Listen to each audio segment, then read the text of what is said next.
Welcome to the Beyond Atheism podcast with me, Nathan Alexander, and my co-host Todd Tavares. This podcast moves beyond questions of God's existence to ask, what's next in a godless world?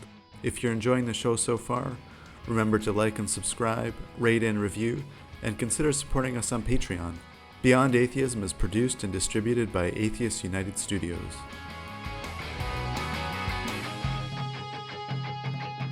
Hey Nathan, guess what? It's election season down here in the States. We've got yard signs coming up, horrible commercials every 20 minutes. It's endless. So today, let's reach out, talk to someone who's got some skin in the game and can tell us what it's like to be a secular activist for a political party. Today, we are joined by Rachele Walter, a secular activist in Lincoln, Nebraska. She is the current vice chair of Secular Democrats of Nebraska. Secular Democrats of Nebraska is a caucus that assists secular candidates and candidates looking to uphold the strict separation of church and state. This is only the second secular caucus voted into a state party after Texas joined one in 2016. In addition to her work in electoral politics, Rachele serves as the President of Lincoln Atheists and is the Nebraska State Director for American Atheists.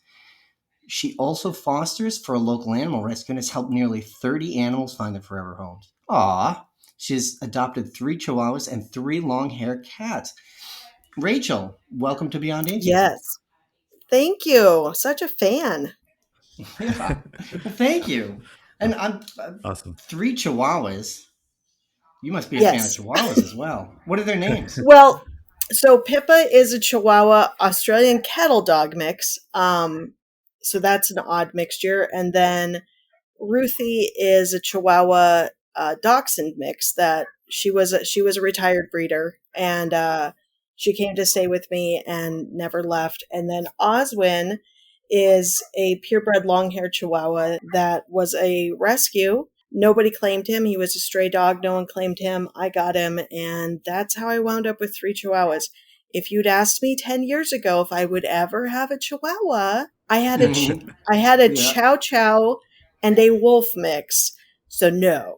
And now I'm like, no, I just like the little ones I can put in my purse. Yeah. Yeah. Well, I don't have a good segue.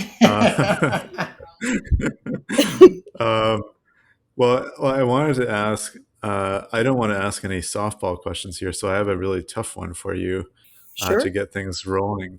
I want to know, who is your favorite Republican politician? That's easy, actually. His name is John McCollister. He's a Republican here in Nebraska. He is term limited in his district, but he has stood for everything that is good about politics. He is without a doubt one of the most thoughtful and well-respected politicians in the region. And anytime I have had to testify in front of the state legislature, he has always had really great questions and always voted on the side that was right, as far as I'm concerned. I do have a favorite Republican politician. Okay. Wow. I thought that was going to be difficult, but apparently it wasn't. Okay. Now, so Rachele, what do you mean when you say like he voted on the right side? What are the issues and things that you guys are looking at? So here in Nebraska, we have a very unique legislature. We only have one house, so we're called the unicameral. We only have state senators. So we are able to get things through much more quickly, but we also have a large portion of the state that is playing politics.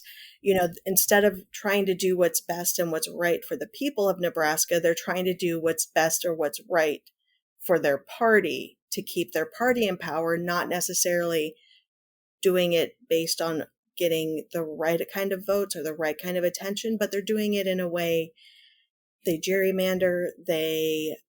That's the big part. And what he has always done is he has always been, let's vote for the things that are best for the majority of Nebraskans, not just for the people who donate to me, not just for those in my district, even though that's who I represent, I want to benefit all Nebraskans. And so when I say that he does what's right, he really put himself on the line on many issues. He voted with Megan Hunt to stop the abortion trigger ban. Last election cycle, he actually campaigned for the Democrat running rather than the Republican running. Yeah, he really put I'm going to say this, he really put his soul in there. He really believes in what he does, and he did what was best for the state and not necessarily what was best for him. And that's why I respect him just so much. Yeah. Yeah. So I'm here in Canada, and I really don't know too much about Nebraska. Maybe you can tell me what is, I mean, I think it leans Republican is my idea, but I'm not sure. Maybe you can just give us the sort of the landscape politically and religiously potentially too in Nebraska. Sure thing. So Nebraska is actually, we were a purple state. And when it comes to Mm. electoral politics, so as you know, we have the electoral system where we each donate, we have all these. We're one of two states that can split. So we Oh, can okay, right, have, right. yeah, so we Mm. can, this last election, we had the blue dot, which was Omaha, and that went for Biden. Had our district not been gerrymandered, we would have had, Lincoln is called the rainbow dot in the state. We have 3 of our 7 elected council people are all LGBTQIA2S plus. So we're called the rainbow dot. Omaha went blue. But when it comes to Nebraska, we are a purple state. We just have had leadership that has turned us into a red state by splitting districts in such a way that the blue portion is not heard as much as it should be. And that has been something we really want to work on. When it comes to religious makeup, from what I've seen since I've started this work with the secular Dems, is we have a lot of people that from all age groups that are very, very strong about the strict separation of church and state. So, Rachel, I'm curious as to what came first. You've already laid out for us sort of like where some of your politics are, right? What drives this? Were you driven by being a secularist to become active in politics, or did being a Democrat, being someone in a blue dot, move you to work for a secularism? Which way did it go? Did your politics drive you to secularism, or did secularism drive you to politics? I'll be honest, they've been intertwined my whole life. I never grew up with faith tradition. My mom let us go to church if we wanted to, but it was never something that was pushed on us. We were always allowed to try different things and read books, and we could discuss the books, and it was just a very secular upbringing. But we were also very involved in politics. In 1984, when Geraldine Ferrara was the vice presidential candidate, it blew my mind that a woman could be president.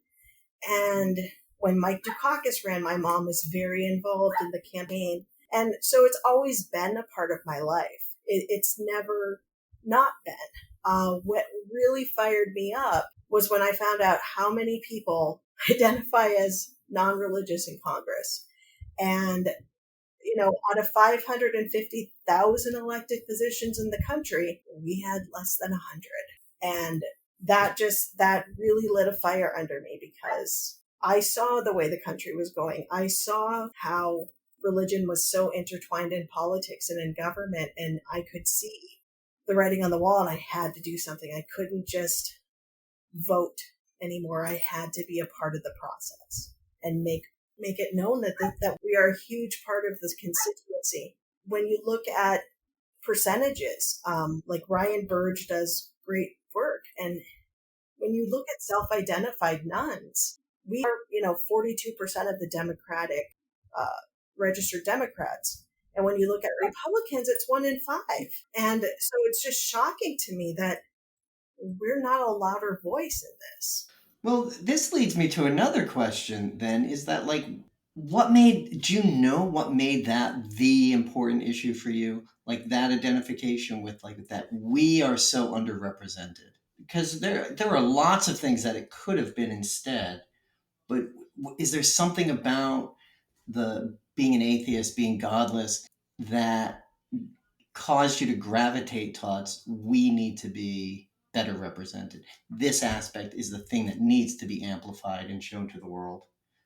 It was watching the laws and seeing things like these anti-trans bills, when watching people fight for the right to marry, for LGBTQIA equality, for just seeing these abortion laws continue to chip away. I worked for Planned Parenthood in the early 2000s and late 90s. And we were afraid then, and it's gotten so much worse since then. Watching Hobby Lobby win this thing where we don't want to pay for your birth control, but we won't pull our stock from companies that provide abortion services, or provide abortion pills. Like their stocks are all the way up in pharmaceuticals. So seeing the hypocrisy, and like I said, I saw where it was going. I saw that if we didn't do something. Yeah. It sounds like you saw that it was where it was coming from as well, that it's coming from religion in general. Mm-hmm. Yeah. And how did you start getting involved in secular activism? Or like what was your first kind of entry point into that? Well, I started out with Lincoln Atheists. I've always considered myself, whatever, not a nun up until I really locked down on this. And Lincoln Atheists reached out to me because I had just moved back to Nebraska from New Jersey. They asked me if I wanted to join the board. So I did. And from there, it just, I got more involved in different things. I got to see things from a different perspective. And then the person who started Secular Democrats of Nebraska reached out to me, and he said, I'm going to be running for office. I can't be the chair of the caucus anymore. How would you like to do it? And so we talked. I learned all about it. And, I said, yeah, I can do that. And he goes, and how would you like to be my associate chair for the state Right. American Atheists? And I'm like, yeah, okay, yeah. I can do that. And, now I'm very active. I love what I do. I love doing the outreach. That's why I stepped it back as the chair of the caucus, because I really wanted to focus on the outreach and let somebody else deal with the party, Right. so that I can focus on what I'm doing here, help write policy, help write platform changes. But really what I want to do is I want to be more able to speak, to go on different things, to write articles, to go in front of the legislature and have myself prepared, instead of thinking, okay, well, how is this going to affect what we're doing in the party? Rachel, can you take us inside the caucus? This is something very mysterious to us. Party as like a box kind of makes sense, right? There are people who are members of the party and they choose who their candidates and so on and so forth. But it is just sort of like a black box. What is a caucus inside the party? How does it fit into the party apparatus? And like, what is there? I'm not quite sure. Like, what is a caucus? I guess is the best place to start. Yeah. So think about it as we are a sub-identity or a micro label within the party. So we have Black Caucus, Latino Caucus, Native Caucus, Military Families Caucus, Women's Caucus, Disabilities Caucus. Oh, and of course there's the Stonewall Democrats, the LGBTQI. And our job is to make sure that the party really knows what is important to us and upholds the values that are important. So Secular Democrats is one of the most intersectional. I mean, just secularism in general is one of the most intersectional groups that you can have.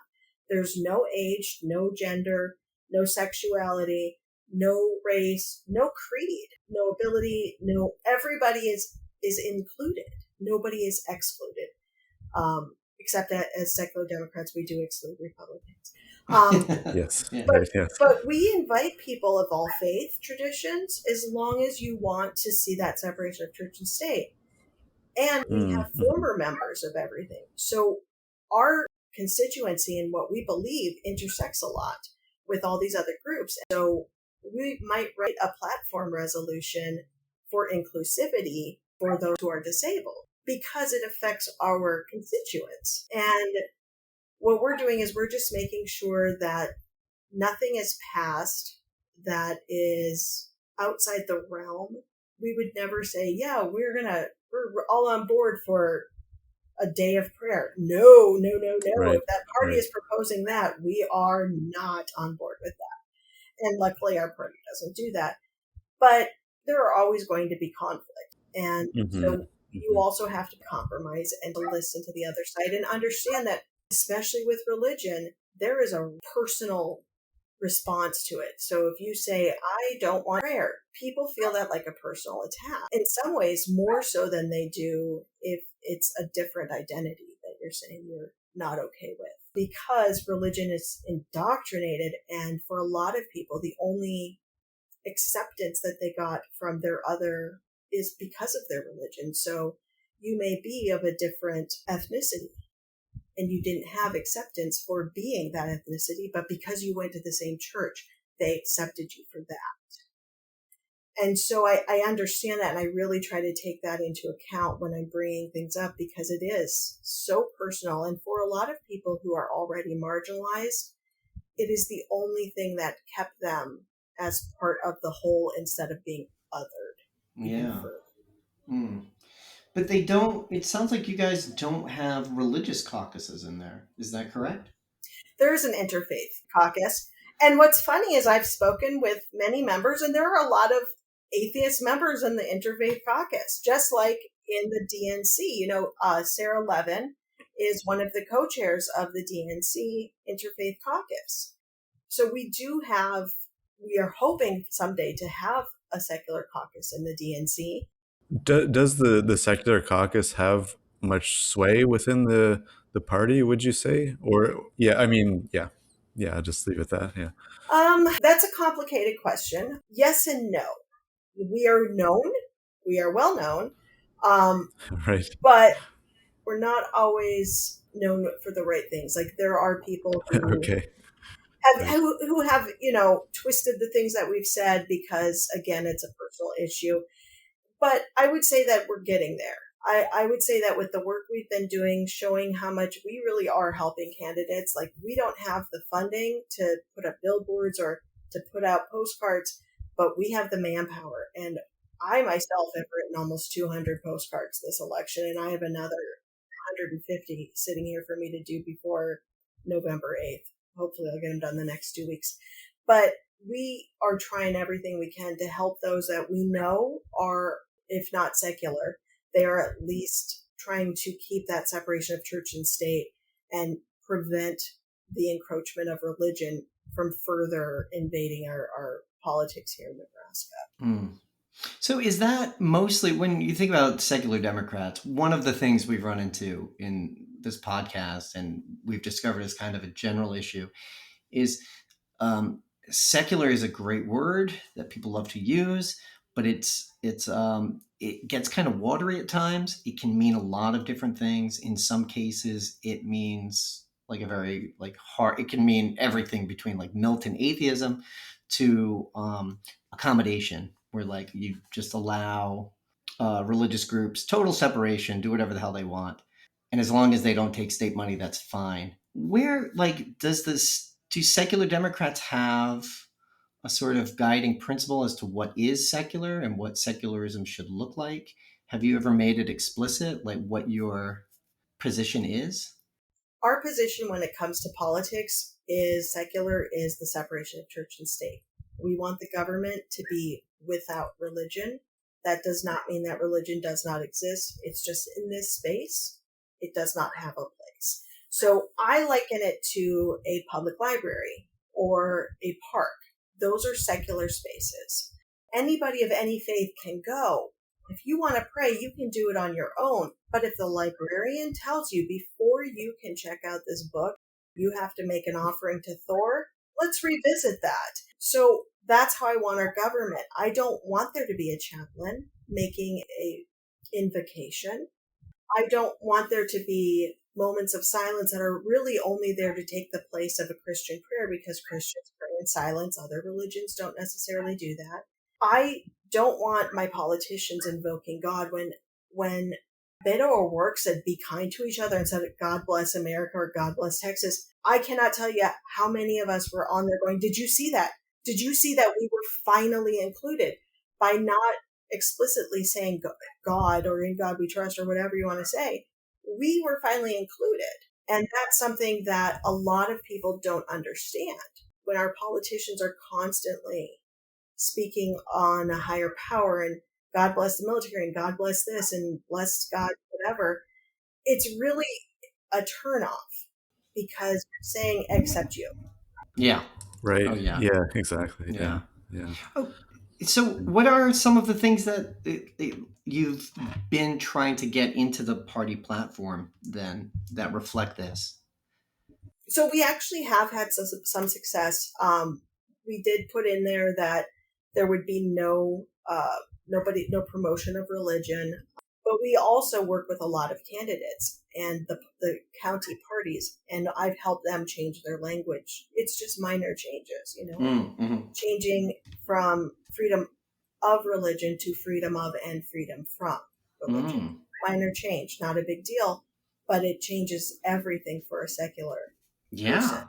When you say those of faith and those of no faith, when you're talking about it, because those of faith are often rejected. Here in Nebraska, I have multiple times reached out to leaders and said, this is not appropriate for you to be going to a prayer breakfast, because it's not even interfaith, it's interdenominational. So you're only supporting one religious tradition, and you're not going out to secular groups. And they're like, "I don't know of any secular groups." I'm like, "Yeah, I know, because nobody has come and talked to me." Right. Yes. Yeah. Yeah. And I think, politicians obviously would be wise to, take note of secular issues because, like you say, this is a growing demographic, and particularly with regard to the Democratic Party. So it would make a lot of sense for politicians to actually, learn stuff about how to connect with secular voters and so on. And when you look at the numbers in Gen Z, those Right. numbers are exploding. And Yeah. the numbers we're seeing now, I don't think are even the tip of the iceberg. I think right now they're saying what they think they're supposed to say, but in 5-10 years, they're going to know who they are. And we're going to see that number from, I think it's 50% now. I think we're going to see 60+%. Mm-hmm. And then their kids are even more. Yeah. Yeah. That's the thing. I think it'll almost be like exponential is probably putting it too strong, but there will sort of be like a, kind of a runaway effect that as more and more people become non-religious, it just becomes more and more kind of unusual to be religious. And it'll be, who knows? It's hard to say, but that seems like that's one possibility for how things could go, that it just is sort of steadily increasing. Yeah. Well, and I also think that with these politicians forcing religion, and it's just this very strict religious interpretation, I think it's actually scaring more people away from religion and making more people, you mentioned militants. There are a lot of militant anti-theists, and I think that has a lot to do with it. I don't want anyone telling me how to enter a building or what my healthcare options are. Yeah, that's definitely going to have an effect. I mean, how could it not? And we've seen it. I'm trying to think of the other examples we've seen it with, but the idea is like, we've heard it from other people in Gen Z, where it's like, I'm not going to be part of a church that tells my friends they're going to hell because they're gay. Right. But Yes. Yeah. We know that these really toxic beliefs are pushing people away. And I'm curious as to like what it's like then inside the party. Are these? It seems like I mean, the way you put it, like they're small changes, but for us, they're big changes, right? Getting this recognition, having a platform that says explicitly freedom from religion, that is a big deal for us, for any sort of secular movement. How did this go over inside the party? How did the debates over the platform go? Was it something that was easily accepted, or was there a lot of pushback?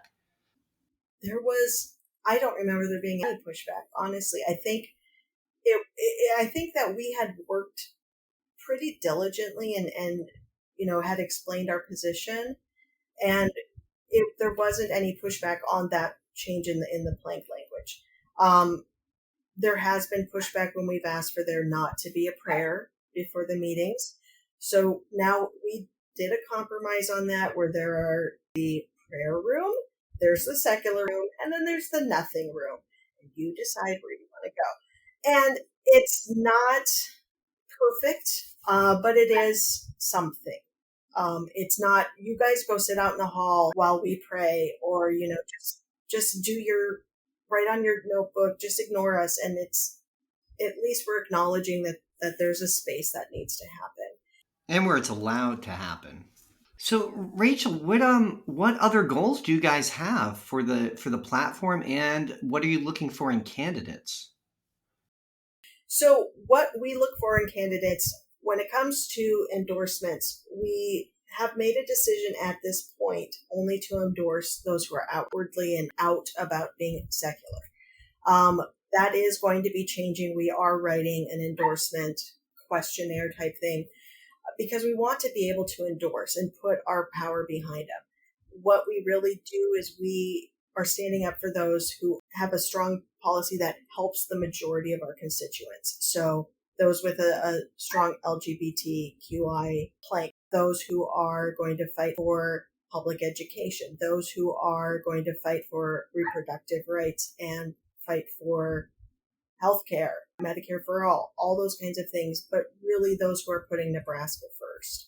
Right now, we are helping basically anyone that wants our help.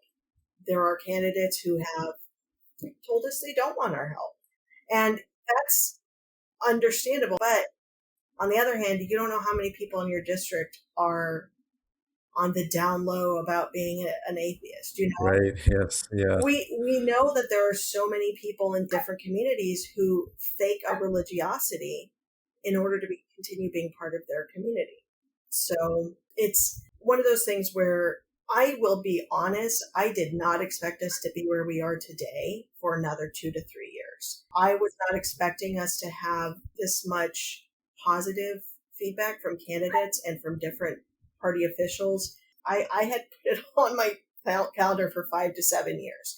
And this is year 3, yes. And we have candidates just knock on the door and ask if they can speak to us. Candidates, they're like, are you going to be at this event? Yeah, I'll be there. Can you write postcards for me? I'm definitely going to write postcards for you. They share our posts. They, follow us. And it's, again, not what we were expecting. But I think with the changing demographic, they've had to change. Yeah. I had a kind of a stupid question for you. What do you mean? Like earlier, you were talking about writing postcards for candidates. This maybe is obvious, but I don't know. What does that mean exactly? So candidates will give me postcards with stamps, and I write postcards to their constituents saying, hey, so-and-so is running for this position. I think this is a good candidate because XYZ. I think they will represent your area. Thank you. Please vote for this candidate on November 8th, Rachel. And it's people you know already, or no? No, okay. I have a list of. They hand me the postcards, the labels, the stamps, and I write them out and send them out. Okay, I see. I'm guessing you don't do that in Canada. It's possible that maybe it just goes to show. I mean, yeah, I'm not. It's a very Nebraska nice politically thing, plugged in. Yeah. That's because you get a handwritten note from somebody saying, hey, will you vote for my friend? Well, you mentioned like intersectionality earlier, and it's a great point that Like we're not like it's weird that atheists don't discriminate that way, or even just broadly secularists. And how we're like left-handed people, just kind of end up everywhere. Um, so I tie this into Lincoln Atheists. Is there a connection between the caucus and the atheist group? No, we are a political group as secular Democrats. Lincoln Atheists is a nonprofit. Nonprofits can only do a certain amount of political work, so I really work hard to keep the two separate. What I do with Lincoln Atheists is we do a lot of community work. So we sponsor a little food pantry. We try to have events. We bring in speakers. We've had Mandisa Thomas come and speak with us a couple of times. We have a roadside cleanup, which I don't do because I am immensely allergic to anything that grows in the ground.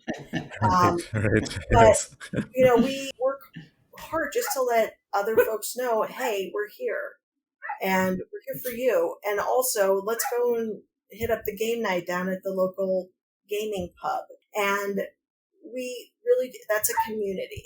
And though I do, as the president of Lincoln Atheists, I will go when there's a bill and I will testify, but I have to be very careful how I approach those things. We can invite candidates to speak, but for example, I could never invite just Democrats. I would have to invite everybody who's running. They don't have to show up, but I have to prove that I invited them in case somebody were to make a complaint. So it sounds like Lincoln Atheists is more than just social. It sounds like you have some activist bits, like some of that outreach. Is that, I'm trying to think of the best way to phrase this, because we've had this discussion with other people. I think we've both lived it and we've been reading about it, where atheist groups start out, they're very, very social. They're mostly about people kind of like finding their people. And then when they reach this later phase where they start to make that turn from inward to outward and either become like activist or political or an outreach group, and there's a lot of resistance to it. Do you find that with these two worlds that you have your feet in at the same time, right? You've got secular Democrats, Lincoln Atheists. Do you see them being completely different spheres, where one is very much political, and the other is an only political, and the other is very much social and only social? Or do they both have this sort of community mindset to them? I can really babble on question. if it helps clarify the No, question. there's a Venn diagram and they do intersect. But legally, and we have to be very cautious because, especially since we're an atheist group, people will turn us in if they have just a hint of us crossing that line. I should clarify here, Rachel. I mean, when I think of like political, I mean like active in the public sphere to assert some form of change, not electoral politics or governmentality. Yes, there's a lot of overlap. We want to be seen. We want to be able to be recognized and not demonized. We're like the one group that it's still okay to hate. Yeah. Yes. Yeah. They hate. Yeah. So it's a fine line, and we have people that go the extreme and become like the militant, which I'm sure you've seen. And then we have the people that want to fade into the background who aren't ready to come out. And so there is overlap. And I will ask folks, hey guys, for example, we know that the abortion, it's all religious. There's nothing about that that's not. Yeah, right. Yes. So I have no problem saying, guys, there's this, we're having a rally. This is the thing going on. And they will show up and we will hand out pins. We will hand out American Atheist posters that say, keep theology off my biology. We'll hand those things out because that is explicitly rejection of the religion infringing on our freedom from religion. I don't do that necessarily as secular Democrats because I know I'm going to be testifying in front of the Senate at some point. But that's something I can get folks involved, and they're excited because we're doing a protest together. And if there's something like that I know is on the books and we need more people of no faith to be in there talking about, I'll post it. Hey guys, here's they're doing this bill. You might want to go and talk, But we do have a lot of overlap in the membership of the two groups as well. So, sometimes I feel like I'm spamming them. Right. Yes. I'm like, hey guys, it's on the page. It's in the discussion group. It's also on this page, and it's also in this discussion group. And it's all from me. Yeah. Yeah. I think we're probably going to be releasing this podcast sometime in October. So it'll still be before the midterm elections. So I wanted to get your predictions, if you're willing to be so bold. What is your prediction, I guess, for the midterms for Nebraska, I suppose, and then sort of nationally? What do you think is going to happen? I think Kansas is going to happen in Nebraska. I really feel very strongly that people are going to turn out in droves and vote for reproductive rights, vote for civil rights, and reject this whole authoritarian. We need a little clarification, a little background. What's on the ballot in Nebraska? Nebraska has an election every year. When I talk about civil rights, I'm talking about sending people into our state Senate and sending people to the U.S. Senate, that are U.S. Congress, and because we don't have any Senate races this year, that are going to uphold voting rights. They're going to uphold marriage equality, going to uphold what person's right to choose. And I use person, not woman, because trans men, non-binary people, and two-spirit people may also have uteruses. And so for me, it's the tip of the iceberg. Roe was the tip. It's the floor, not the ceiling.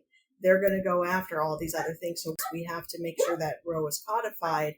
We have to make sure that state legislatures are also upholding rights. And here in Nebraska, we have on the ballot, we have an ID law, voter ID law, which we've never had a case of voter fraud in Nebraska. It's a problem looking for a solution. Right. Yeah. Those are the things that I mean when I talk about civil rights. Is I think we're going to vote blue in a way that I don't think anyone is expecting. That is my hope. That is my prediction. And if I'm wrong, well, I'm probably going to move back to New Jersey. Yes. Well, what about at the national level? I think same thing. I think that there is backlash when Lindsey Graham says that they're going to they're going to make it a national ban, you have just fired up, because it's not just people who can get pregnant or people who want to. That's not the only people. The fact that Clarence Thomas mentioned rolling back Obergefell, that we have a lot of people that are looking to basically send us back to the 1940s, and we're not going. Yeah. Right. Yes. Yeah. Yeah. Yeah. That's a good It's point. not happening. Yeah. Yeah. All right, America, you heard it here first. Blue Wave 2022. It's coming.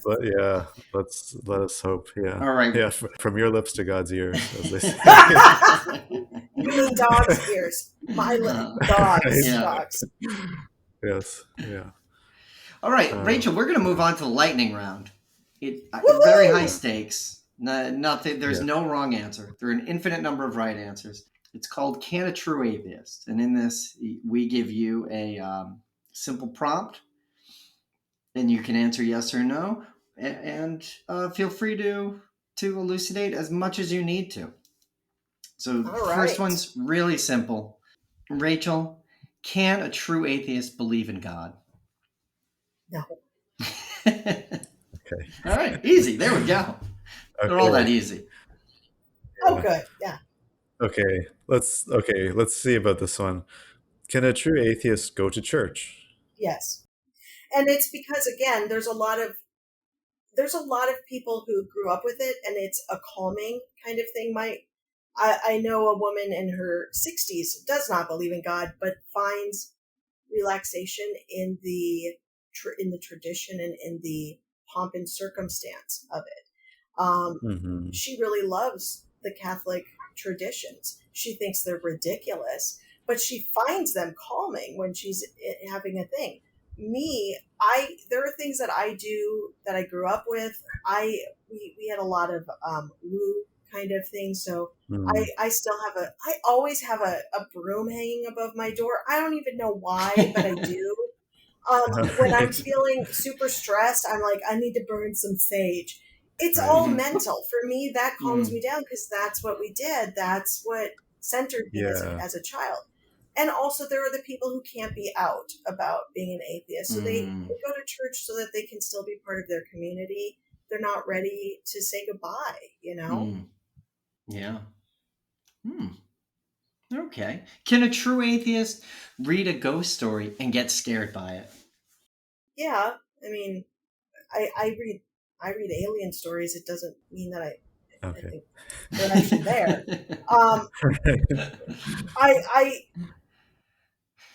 They're stories. They're fiction, Mm-hmm. Ooh. Yeah. What's Halloween like in Nebraska? Is it a big deal?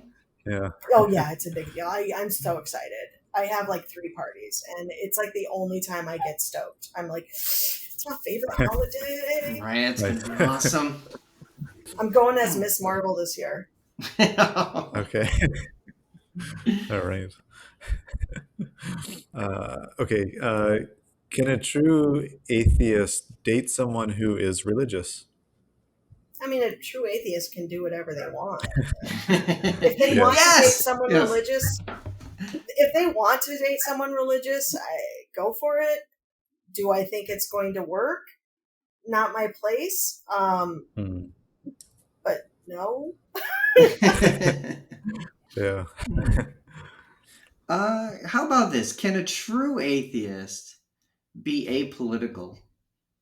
No. Our entire existence is political. Everything affects us. From the fact that the money we spend says "In God We Trust" in the United States, to the fact that our Pledge of Allegiance says "Under God," to the fact that our politicians and our government still puts religion above the secular beliefs that are in the Constitution. If you're an apolitical atheist, you're not paying attention. Yeah. Coming on strong. Yeah. Okay. How about this one? Can a true atheist say Jesus H. Christ when they're upset? Oh, yeah. Okay. It's just a lexicon thing. Like, I can say oy vey, doesn't mean I'm Jewish. Yeah. I'm from Nebraska, but if I hear someone say ope, I know. That doesn't, it's just part of the language you grew up with. Yes. And finally, Rachel, can a true atheist vote Republican? Yeah, unfortunately, and they do. There's a whole group of them. In Nebraska? Oh yes. Really? Yeah. There's a large group of libertarian atheists. They have their own group and everything. I'm not giving out the name here. There's a large group, and I always say they hate everything in the Bible except the oppression and the yes. So unfortunately, yeah. There's actually a Republican who won his primary in Idaho, and he's an out atheist. So. Oh wow! Wow! Yeah, in Idaho. Yeah. In Idaho. Yeah. Yeah. That's Mormon country. Yeah. So. That's super interesting. Yeah. Yeah. I do have some kind of morbid interest maybe in having one of like a Republican atheist on the show, although I don't know that we would ever do that, but it would be interesting learning about what like I compare and contrast. Why I think it maybe, like you said, it is they like the oppression part of religion, but not anything else. Maybe Well, we'll have to find out. We will, Rachel. Here's the thing: we will take that on, so you don't have to. Oh, yeah.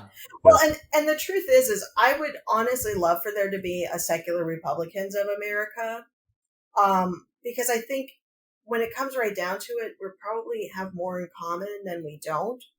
But what we don't have in common is huge. And in my dream world, we're the bosses anyway, and in 2070 when we win and we're the majority, we're going to still treat people with respect and dignity. Right. Excellent. Yeah. But we're going to go back to e pluribus unum on our money. Yeah.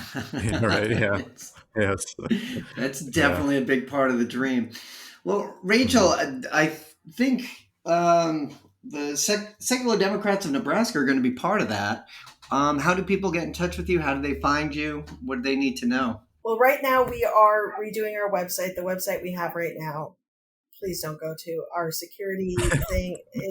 We're redoing it. But you can find us on Twitter at Secular Dems of NE. You can find us on Facebook at Secular Democrats of Nebraska. You can find us at our link tree, which is where I put a lot of stuff, a lot of articles that have to do with secularism and the changing demographics of the United States. linktr.ee/secular Dems of NE. Excellent. We'll post that below as well for everybody listening at home. And we have a lovely shop, including t-shirts that say Dogocrat, and then it says In Dog We Trust, and we have demo cats that are vermin. Oh, now you're winning me over. Yeah, I can't imagine who came up with those. Certainly. Yeah. All right. Well, thanks so much, Rachel. This was great talking with you, learning more about secular Democrats of Nebraska. Okay, that was Rachele Walter of Secular Democrats of Nebraska. Didn't know much about Nebraska before, did you, Nathan? No, I didn't know. Did you learn a lot about Nebraska? I did. Yeah. Yeah, it was interesting. I mean, just at the start when she was saying, I think it's one of the few states that has the multiple electoral votes can go to both sides. Right, yeah. Oh man, this like the deep cut into like the sausage making part of politics. Yeah. That's when it gets good, huh? That's some fun stuff. I like that stuff. Yeah. I love. I mean, this is an episode where we kind of like lift the veil a little bit. We get that peek behind the scenes a little bit, and it's pretty neat. I enjoy that stuff. I like at least learning about it because it's so mysterious to me where these party platforms come from, how they work, what the interests are. We think we know, the story that we're sold is a little bit different, but this is one where like it's neat that you create these strategic alignments inside of a party to achieve specific goals, and you can achieve them. That's fantastic. Yeah, it was interesting learning sort of the inner workings of, like the different kind of caucuses within the party, which each had their own kind of interests, and the way they could put forward stuff. And it's not necessarily a guarantee it gets accepted, but just sort of advocating for different causes. Yeah, I think. Yeah. Mm-hmm. And I liked hearing that, like she posited that the atheists are the most intersectional. Like that's not, it's not like this evil wokeism stuff. That's just like practical politics. That's how you politic. It means like we can reach across to any group and achieve goals. Like we're open to all of these things. And they've got some success, and that's impressive. It's impressive that these groups are springing up, that we're getting secular caucuses inside parties. First in Texas, that's shocking. Second, Nebraska, very unexpected. Although after talking to Rachel, I understand, like, wow, like there's a force of personality there. But that they're getting achievable goals, right? And they're able to communicate things in very human ways, right? Like things like stop marginalizing non-religious people because it's for practical reasons, right? That's how that kicks open the door. You're in there, you're with people, you're you're building solidarity, and you're achieving goals step by step by step. That's awesome. That's how all of these things happen. And it's what the other side has been doing for years and years and years and years and years. Right. Yeah, right. Yes, definitely. I think uh,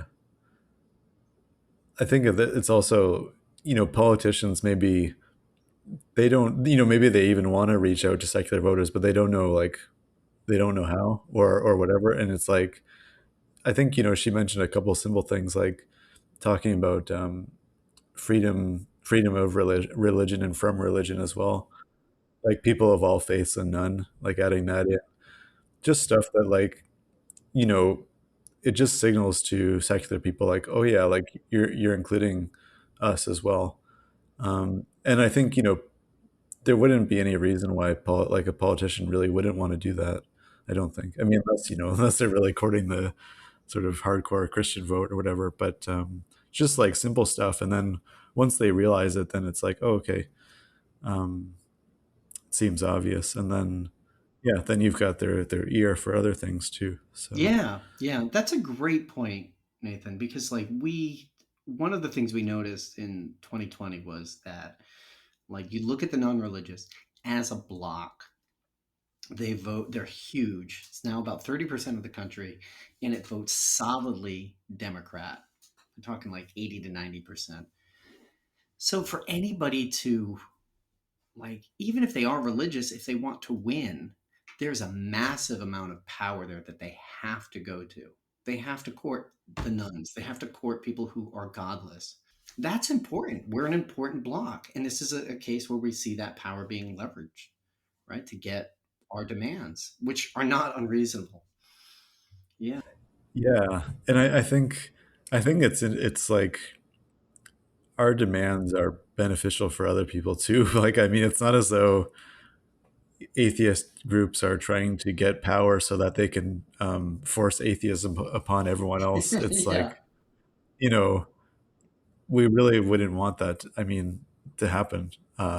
So it's ensuring, freedom of and from religion. Oh yeah, Yeah, especially you look around the world today. There are a couple places where things are happening where you notice a certain theme. Right? yeah, Like, you look at yes, Iran, right? Like, which side yeah, are the atheists on? Look at um, yeah, I just saw, Putin making his annexation announcement, and they pan the crowd, and you see all these guys wearing funny hats with crosses on them. right, Like, right, which side are the atheists on?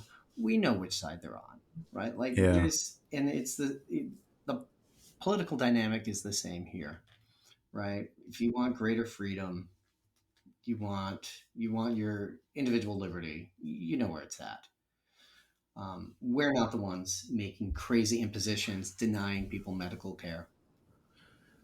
yeah, right, Yeah. right, So yeah, yeah, exactly, and I mean, still, we need to be kept honest, but it's yeah, we're not going crazy here. yeah. And I think well, what do you think about, because the group it's a secular group rather than an atheist group, and she said religious people are certainly welcome to join, and probably there are religious people involved. And I wonder if that makes more sense rather than having, an explicitly atheist caucus or something like that. Yeah. Well, the goal being secularism, and I mean, the 2 points here is, and this is something we've heard before, is that there are very strong, very powerful reasons why religious individuals and religious groups would want to keep government and religion separate. There are very obvious reasons. So there are plenty of religious people who want to maintain that wall and think it's vital, and it does protect religion from government interference, which is something that secularists and atheists support. Right? We're not militant atheists. We personally aren't militant atheists.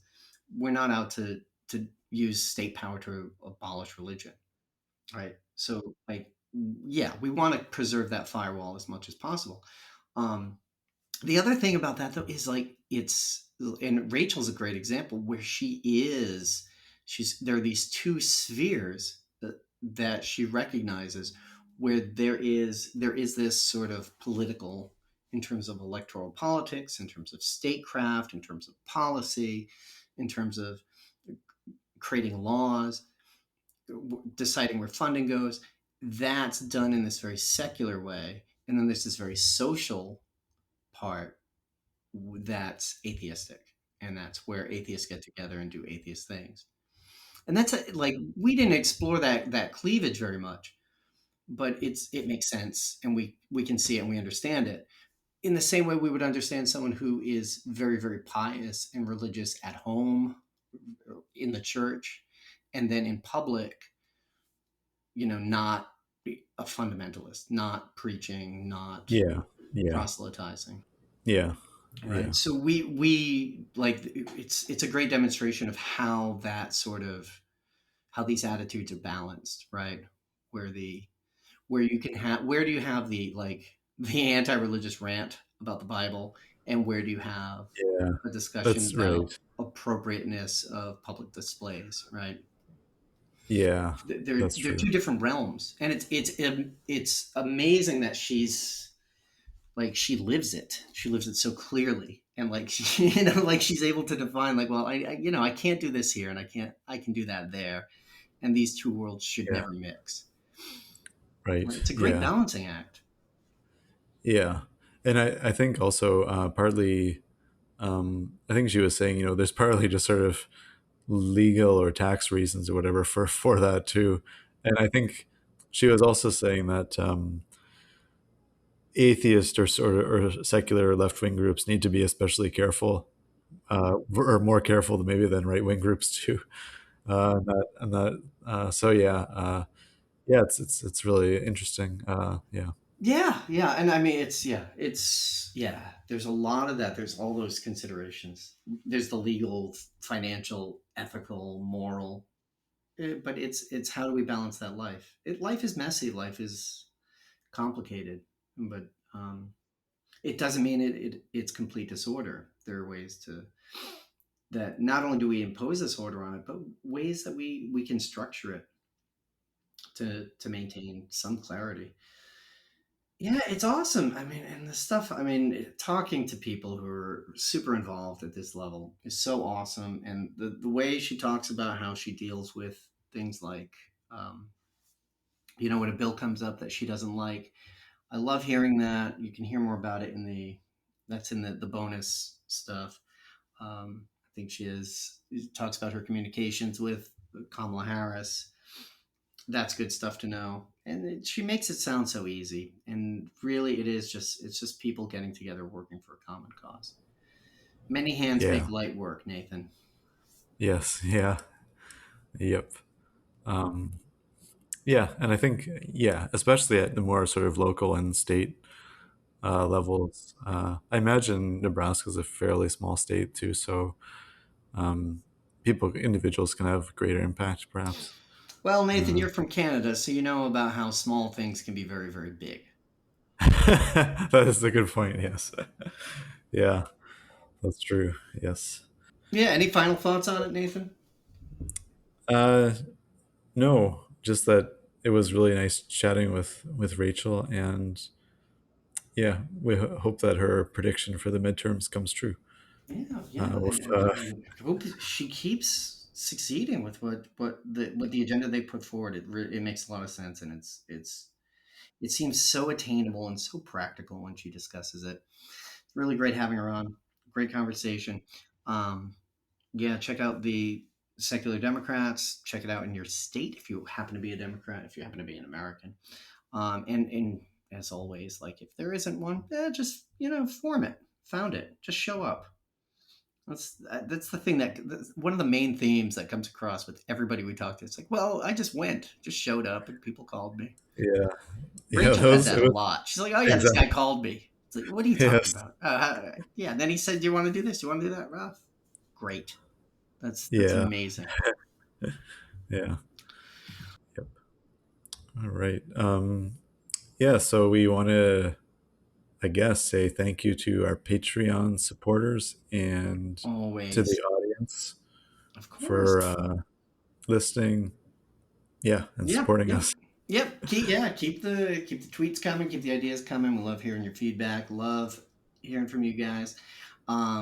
As always, like if you got some spare money lying around, you shake out the couch cushions, you find a couple bucks in a winter jacket that you're breaking out for the season. Run on over to Patreon, help us out. If you can't do that, hey, we understand.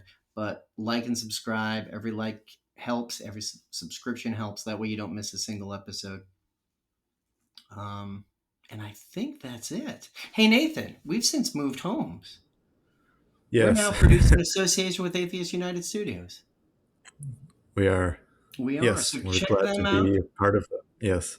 Yeah, if you're in California, if you're in the area, or you feel you're feeling generous, check out their website. Throw them a few bucks as well. They'd love it. They'd appreciate it, and they'd put it to very good use. Yes. And I think, is that it? It feels That's it. incomplete somehow. Anyone else we need to thank? I think we're good. Right. All right, everybody. Until next time. Bye-bye.